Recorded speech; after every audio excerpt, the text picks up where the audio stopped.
kata Rasulullah, di suatu zaman nanti akan terjadi di tengah kehidupan manusia, di mana Islam hanya tinggal namanya saja. Di negeri ini banyak yang berKTP Islam, tapi KTP-nya saja yang Islam. Perangainya lebih parah daripada orang kafir lagi. Kalau orang kafir melarang wanita muslimah memakai jilbab, bisa kita maklumi karena dia orang kafir. Ini KTP-nya Islam, mantan rektor, bergelar profesor, doktor. Manusia terlaknat. Pertanyaannya, berapa banyak ulama yang peduli? Berapa banyak tokoh-tokoh pemimpin negara daerah yang peduli membela kehormatan beberapa wanita, 18 wanita. Lagak kita cinta pada Rasulullah. Lagak kita cinta kepada Islam. Redha Allah sebagai Tuhan, Islam sebagai agama, Muhammad sebagai Nabi. Tetapi ketika agama kita dilecehkan, berapa banyak di antara kita yang peduli?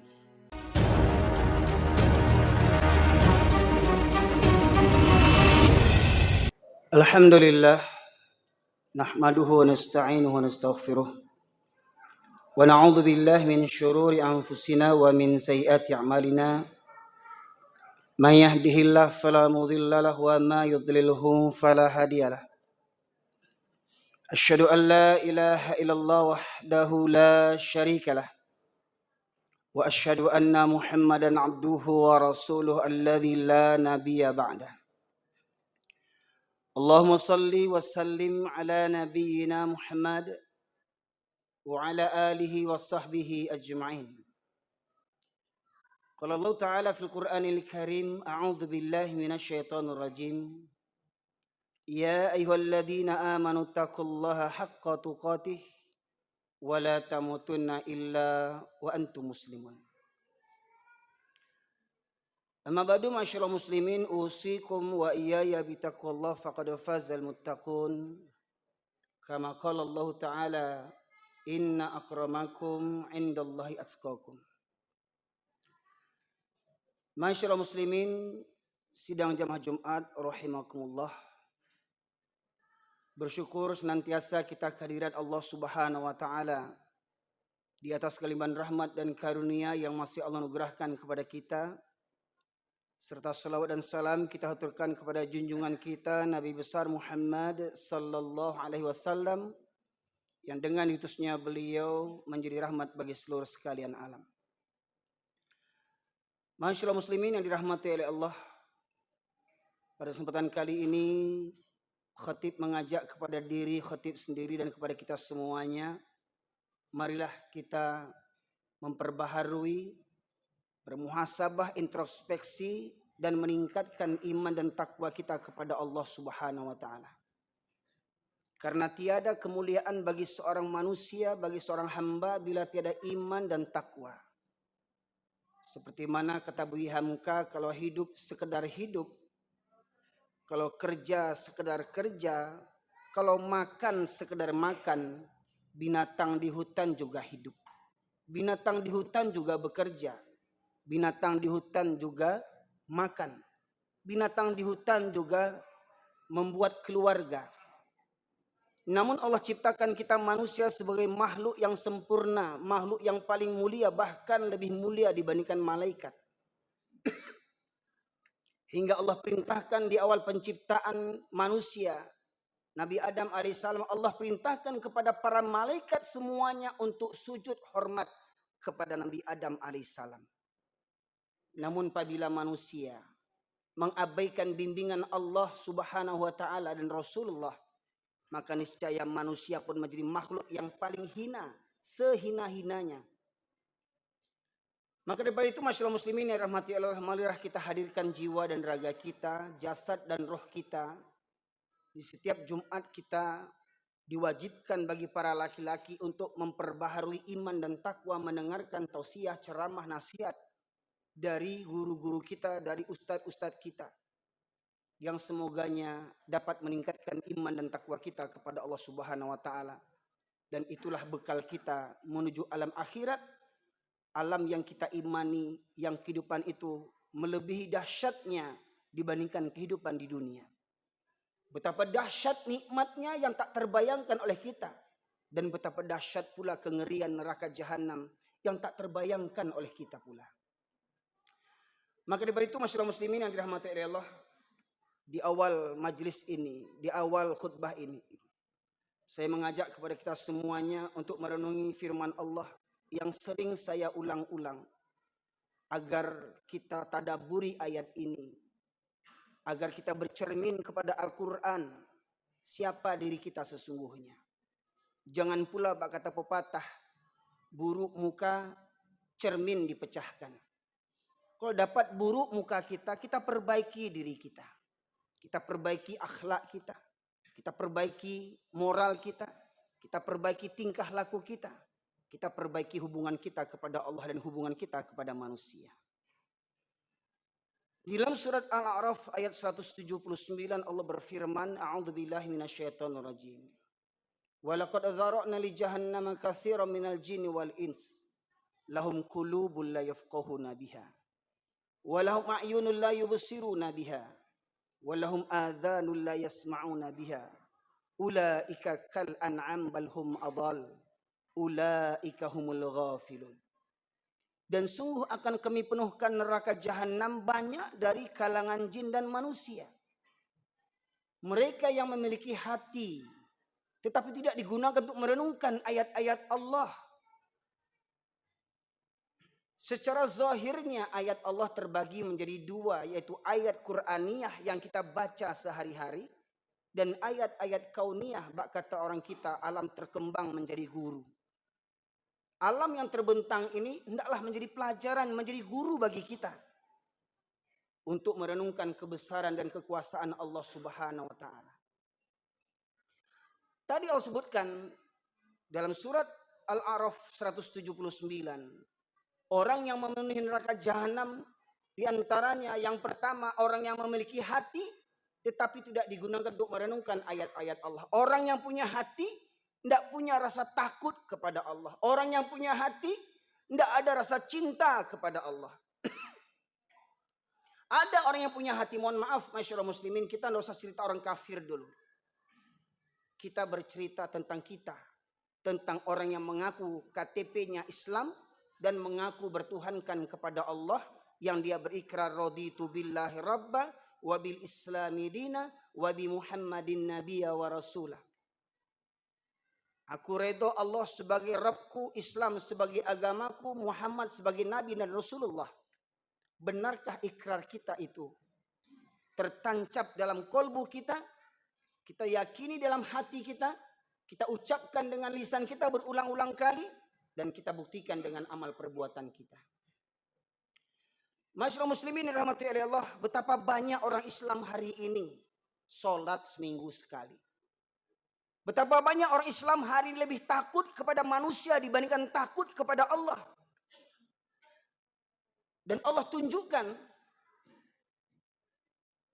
di hari menjelang konon katanya kita bangsa Indonesia merayakan kemerdekaan yang ke-79. Dan ingat, usia 79 itu bukan muda lagi. Semestinya semakin tua bangsa ini semakin tunduk patuh kepada Allah. Tapi apa yang ternyata terjadi? Banyak kaum bangsa ini, khususnya orang-orang yang berKTP Islam, semakin tua semakin kurang ajar dan bejat kepada Allah Subhanahu wa taala. Apa contoh bukti yang Allah tunjukkan kepada kita? Menjelang pelaksanaan pengibaran bendera di IKN, peserta paskibraka yang awalnya para wanita menutup aurat dari 18 provinsi utusan provinsi terbaik, utusan dari provinsi terbaik diutus ke IKN demi untuk mengibarkan sangsaka merah putih. Namun oleh penguasa, oleh pejabat, oleh penasehat kepresidenan, Badan Pembina Ideologi Pancasila, yang ketuanya bergelarkan doktor, profesor, yang mantan rektor UIN, Universitas Islam Negeri membuat keputusan, membuat ketetapan, membuat peraturan bahwasanya pengibar bendera wanita dilarang mengenakan jilbabnya, mengenakan kerudungnya dilarang waktu pengukuhan, hingga tersingkaplah aurat para pengibar bendera wanita yang mewakili 18 provinsi yang KTP-nya beragama Islam. Mari kita lihat sejarah di masa Rasulullah. Seorang wanita muslimah yang sedang berbelanja di kaum Bani Quraisy, Bani Yahudi di Madinah. Namun wanita ini dilecehkan oleh seorang Yahudi. Diikat ujung kerudungnya ketika dia duduk. Kemudian ketika dia berjalan, terlepas kerudungnya, tersingkap auratnya. Hanya sebatas nampak rambutnya. Maka berita itu sampai kepada Rasulullah. Lantas Rasulullah mempersiapkan tentaranya untuk menyerang kaum Bani Qainuqa. Menyerang satu kampung, yang kampung itu mayoritas penghuninya adalah kaum Yahudi dari Bani Qainuqa. Rasulullah kirimkan tentara yang dipimpin Rasulullah langsung mengepung negeri itu. Untuk apa? Untuk menyerahkan siapa yang berani melecehkan kerudung wanita muslimah. Ternyata Bani Qainuqa, satu kampung itu, membela kaumnya yang menghinakan Islam. Hingga akhirnya kampung itu dikepung beberapa hari. Hingga akhirnya warga Bani Qainuqa itu menyerah dan meminta maaf. Lantas apa kata Rasulullah? Kalau bukan karena dianggap Rasulullah manusia yang kejam, niscaya Rasulullah bantai semua penghuni Bani Qainuqa itu. Namun akhirnya Rasulullah membuat peraturan, membuat keputusan, Bani Qainuqa silahkan angkat kaki dari Madinah. Angkat kaki dari negeri Madinah. Diusir hanya karena melecehkan seorang wanita yang tersingkap jilbab kerudungnya. Itu di masa Rasulullah. Betapa mulianya, betapa agungnya Islam di awal kepemimpinan Rasulullah. Dan kemudian terdengar berita lagi di masa Khalifah Mu'tasim Billah. Seorang wanita pula dilecehkan kerudungnya oleh orang-orang Nasrani. Hingga akhirnya sampailah berita itu kepada Khalifah Mu'tasim Billah yang berlainan negara. Lantas Khalifah Mu'tasim Billah mengirimkan tentaranya. Tentara yang pertama sudah sampai di negeri tujuan, sementara tentara yang terakhir masih berada di negeri. Maknanya apa? Seumpamanya kejadian itu terjadi di Australia misalkan, atau di India misalkan. Dari negeri ini Khalifah mengirimkan tentara yang pertama sudah sampai ke India, tentara yang terakhir masih bersiap-siap berangkat dari negeri ini. Begitu Mu'tasim Billah menjaga kehormatan kemuliaan Islam ketika seorang wanita dilecehkan. Namun hari ini, di zaman ini, di negeri yang mayoritas penduduknya beragama Islam, presidennya beragama Islam, wakil presidennya beragama Islam, menteri-menteri, pejabat-pejabat, jenderal-jenderal banyak berKTP Islam. Tetapi ketika pelantikan pengukuhan pasukan paskibraka, para wanita dipaksa melepaskan jilbabnya. Dia membisu para pejabat terlaknat demi hanya untuk upacara bendera. Lebih mulia bendera dibandingkan kerudungnya umat Islam di negeri yang mayoritas Islam terbesar di dunia. Dan mirisnya, yang merusak Islam itu orang Islam sendiri. Maka benarlah kata Rasulullah, di suatu zaman nanti akan terjadi di tengah kehidupan manusia, di mana Islam hanya tinggal namanya saja. Di negeri ini banyak yang berKTP Islam, tapi KTP-nya saja yang Islam. Perangainya lebih parah daripada orang kafir lagi. Kalau orang kafir melarang wanita muslimah memakai jilbab, bisa kita maklumi karena dia orang kafir. Ini Ini KTP-nya Islam, mantan rektor, bergelar profesor, doktor. Manusia terlaknat. Pertanyaannya, berapa banyak ulama yang peduli?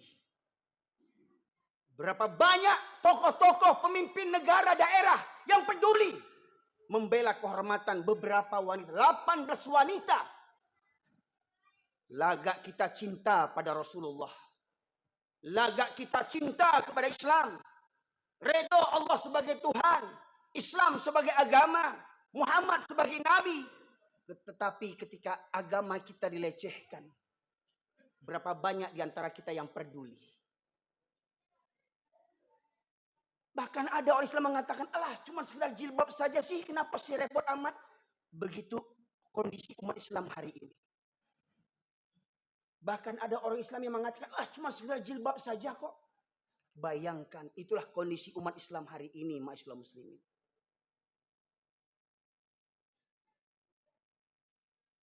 Kemudian dalam ayat berikutnya tadi, Al-A'raf 179 Allah menegaskan, orang yang memenuhi neraka jahanam, yang pertama tadi punya hati tetapi tidak ada takut kepada Allah.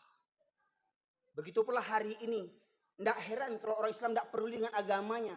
Karena apa? Dengan sholat saja. Betapa banyak laki-laki Islam hari ini hanya hari Jumat datang ke masjidnya. Tidak hari Jumat tidak ke masjid. Rumah bertetangga dengan masjid. Rumah bertetangga dengan masjid. Berkumandang bersautan azan di mana-mana. Silahkan pilih mau sholat di mana. Pun tak berangkat gerak hatinya untuk melangkahkan ke masjid. Tapi kalau untuk cari pitih, untuk cari makan, gunungkan kudaki, lautan kuseberangi, surau terlewati, mental binatang.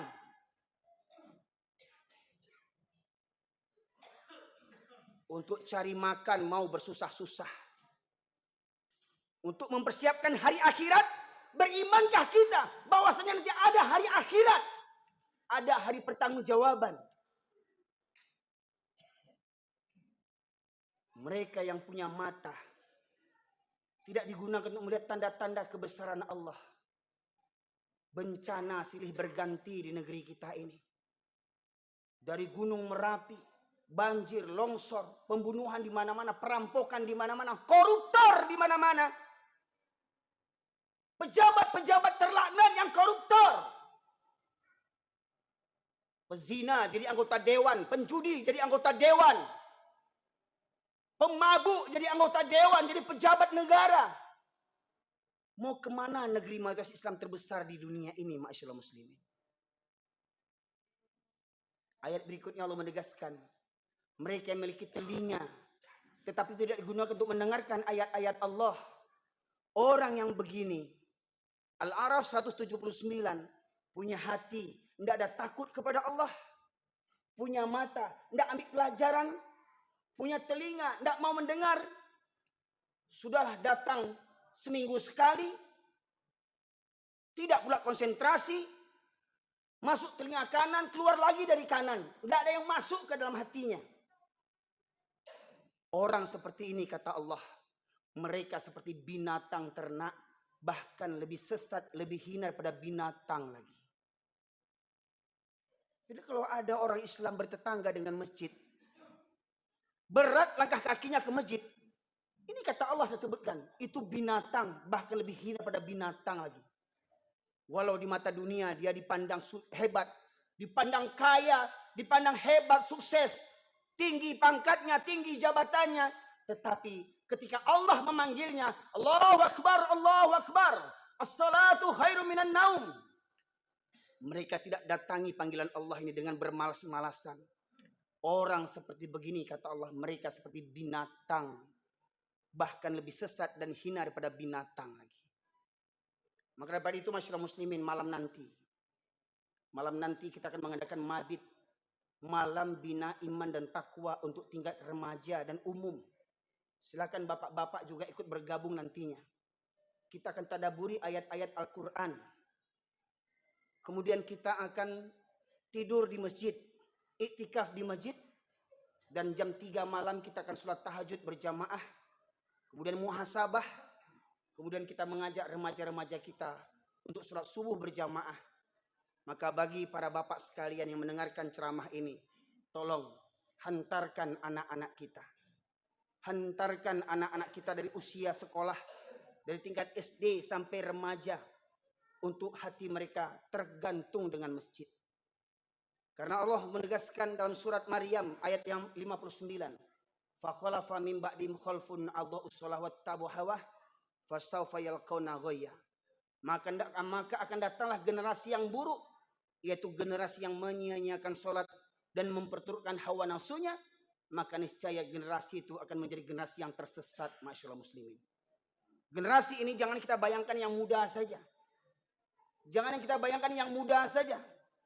Yang muda saja malas ke masjid, apalagi yang tua. Yang tua semestinya semakin dekat kepada Allah. Hari ini masih banyak yang orang tua pun tak ke masjid. Kenapa anak-anak kita jam sekolah bisa bangun? Kenapa anak kita jam sekolah bisa berangkat ke sekolah dengan pakaian rapi, kita hantarkan dengan motor, dengan mobil kita. Kita berikan uang sakunya. Tetapi kenapa waktu subuh anak kita tidak bisa kita bangunkan?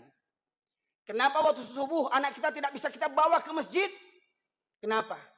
Karena orang tuanya, ayahnya, termasuk generasi orang tua yang sesat, yang tidak peduli dengan sholat. Kalaulah seorang muslim tak peduli dengan sholat, niscaya urusan yang lebih besar mereka tidak akan peduli lagi. Maka mari kita buktikan, kita selamatkan generasi muda kita dengan acara nanti malam, acara mabit. Silahkan hantarkan, sampaikan kepada anak-anak kita, pemuda-pemuda kita. Syukur alhamdulillah kalau orang tuanya, ayahnya ikut serta. Bak kata orang Minang, anak di pangku kemenakan dibimbing.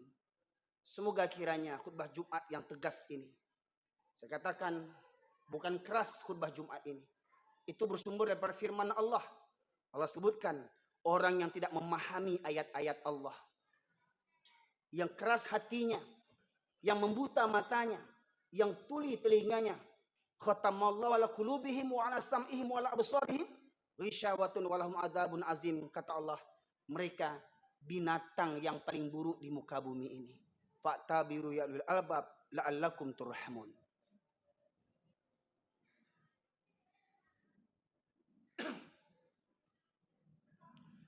Alhamdulillah alladzi arsala rasulahu bil huda wa dinil haq liyuzhhirahu 'ala ad-dini kulli wa kafa billahi syahida. Asyhadu an la ilaha illallah wahdahu la syarika lah wa asyhadu anna Muhammadan abduhu wa rasuluhu alladzi la nabiyya ba'dah. Allahumma salli wa sallim ala nabiyyina Muhammad wa ala alihi wa sahbihi ajma'in. Qala Allah Ta'ala fil Qur'anil Karim, a'udzu billahi minasyaitonir rajim. Ya ayyuhalladzina amanu taqullaha wa qulu qawlan sadida yuslih lakum a'malakum wa yaghfir lakum dzunubakum wa may yuti'illaha wa rasulahu faqad faza fawzan 'azima. Masyaallah muslimin rahmati Allah. Ambillah hikmah pelajaran dari kata pepatah, alam terkembang menjadi guru. Lihat kondisi alam, lihat dunia Islam hari ini. Di Palestina saudara kita dibantai berhari-hari, berpuluh-puluh tahun saudara kita di Palestina dibantai.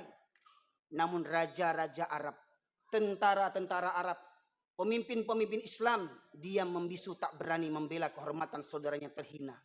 Bukan sekedar jilbab para wanita yang dihinakan, tetapi kehormatan mereka, kemuliaan mereka. Seakan-akan mereka tidak dianggap manusia oleh bangsa Yahudi terlaknat, bangsa kera dan babi. Dan lihat di negeri kita, mayoritas penduduk beragama Islam tetapi benci kepada Islam, takut membela Islam. Demi pangkat dan jabatan, mereka gadaikan agama mereka, mereka gadaikan iman dan takwa mereka demi pangkat dan jabatan. Kalau hanya berpacu untuk mencari pangkat dan jabatan serta kekuasaan, Fir'aun lebih hebat dari orang sekarang. Kalau sekedar mencari pejabat, Haman, perdana menterinya Fir'aun, lebih hebat daripada para pejabat. Kalau sekedar hanya memburu harta kekayaan, Korun lebih kaya dibandingkan orang-orang yang paling kaya di dunia ini. Maka masyarakat muslimin yang dirahmati oleh Allah, seorang tokoh Yahudi pernah sesumbar mengatakan, kita tidak perlu takut kepada umat Islam, selagi masjidnya umat Islam di waktu subuh tidak seramai seperti waktu sholat Jumat. Orang kafir mengukur kekuatan umat Islam dari kondisi jamaah sholat subuh. Kenapa dia mengatakan kita tidak perlu takut kepada umat Islam selagi masjidnya umat Islam di waktu subuh tidak seramai seperti waktu sholat Jumat? Kata Buya Hamka, kalau ingin melihat orang Islam, lihat waktu sholat Jumat akan datang nih hari ini nih.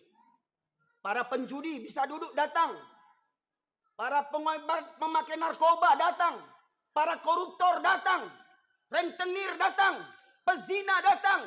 Pecandu judi datang. Itu di waktu hari Jumat yang KTP-nya Islam. Tapi kata Buya Hamka, kalau ingin melihat orang-orang beriman, lihat waktu subuh. Siapa yang selalu hadir di waktu subuh, itulah orang-orang yang beriman. Makanya orang Yahudi tahu. Mereka tidak takut kepada Islam kalau masjidnya di waktu subuh tidak seramai seperti sholat Jumat. Karena apa? Karena mereka tahu orang-orang Islam hari ini banyak orang-orang munafik yang KTP-nya Islam tapi hatinya hati Yahudi.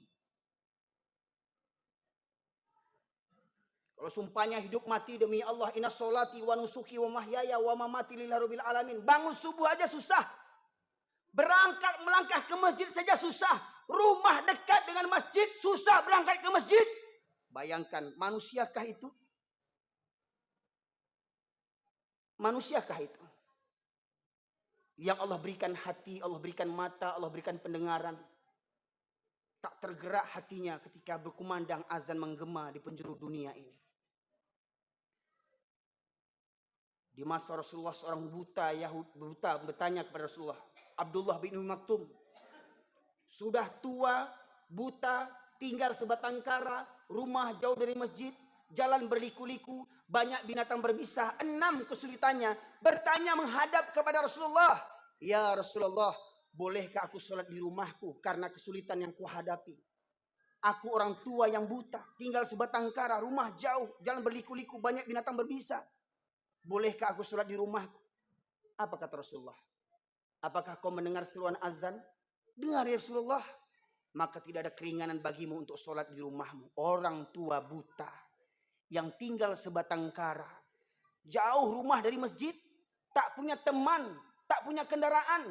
Oleh Rasulullah tidak diberikan keringanan sholat di rumahnya. Hari ini yang tak datang ke masjid waktu subuh, apanya yang buta? Apanya yang tuli? Apanya yang lumpuh? Kalau sudah hati yang buta, maka siapapun yang berceramah, siapapun yang berkhutbah, bukan semakin menambah imannya, tetapi semakin menambah kebenciannya.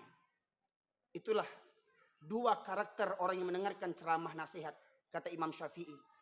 Orang yang berilmu, orang yang berakal, akan merenungkan kajian-kajian ceramah yang didengarnya.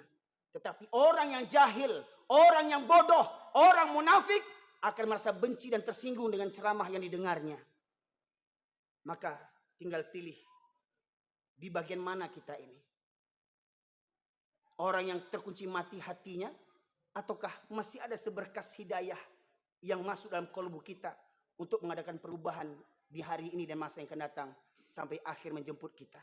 Semoga kiranya Allah senantiasa melimpahkan rahmat dan hidayah kepada kita sekalian. Semoga Allah mengampuni dosa-dosa kita semua. Semoga kiranya Allah mudahkan kita untuk tunduk patuh di masa yang akan datang sampai akhir hayat kita. Innallaha malaikatahu yusholluna 'alan nabi. Ya ayyuhalladzina amanu shallu wa sallimu taslima. Allahumma fil muslimin wal muslimat wal mu'minina wal mu'minat al ahya'i minhum wal amwat innaka qadiyal hajat. Rabbana zalamna anfusana wa ilam taghfir lana wa tarhamna lanakunanna minal khasirin. Rabbana la tuzigh qulubana ba'da idh hadaytana wa hab lana min ladunka rahmah innaka antal wahhab. Allahumma arinal haqqa haqqan warzuqna ittiba'ah wa arinal batila batila warzuqna ijtinabah. Rabbana ighfir lana wa liwalidayna warhamhuma kama rabbayana shaghira. Rabbana hab lana min azwajina wa dhurriyyatina qurrata a'yun waj'alna lil muttaqina imama. Rabbana la tu'akhidhna in nasina aw akhtana. Rabbana wa la tahmil 'alaina isran kama hamaltahu 'alal ladzina min qablina. ربنا ولا تحملنا ما لا طاقة لنا به واعف عنا واغفر لنا وارحمنا أنت مولانا فانصرنا على القوم الكافرين. اللهم انصر المسلمين والمجاهدين في فلسطين. اللهم انصر المسلمين والمجاهدين في فلسطين. اللهم انصر المسلمين والمجاهدين في فلسطين يا الله يا أرحم الراحمين. اللهم انصر المسلمين والمجاهدين في إندونيسيا يا مجيب السائلين. ربنا آتنا في الدنيا حسنة وفي الآخرة حسنة وقنا عذاب النار. سبحان ربك رب العزة عما يصفون والسلام على المرسلين والحمد لله رب العالمين.